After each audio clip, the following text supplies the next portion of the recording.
Our top story this morning, the Korean economy has been given a relatively healthy report from the bankers at the International Monetary Fund. However, the thumbs-up assessment for Korea for this year and the next contrasts slightly with the IMF's outlook for the global economy. Our Kim Min-ji reports.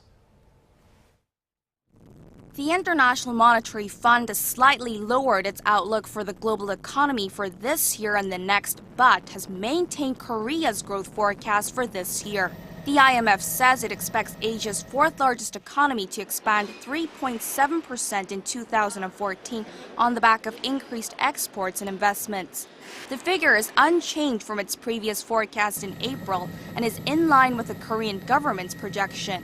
The fund raised its growth outlook by 0.2 percentage points to 4% for 2015. The IMF downwardly revised its global economic growth forecast to 3.3% for this year, reflecting the slowdown in the Eurozone and a less optimistic outlook for several emerging economies. This is 0.1 percentage points down from its earlier forecast in July. However, the IMF does expect the global economy to pick up steam next year to expand 3.8%. It left the growth projection unchanged at 1.8% for advanced economies for this year, but downgraded the forecast for next year to 2.3%. The IMF lowered the forecast for emerging economies to 4.4% this year and 5% for next year.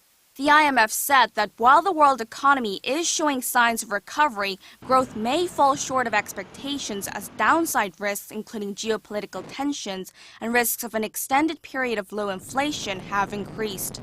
Kim Min-ji, Arirang News.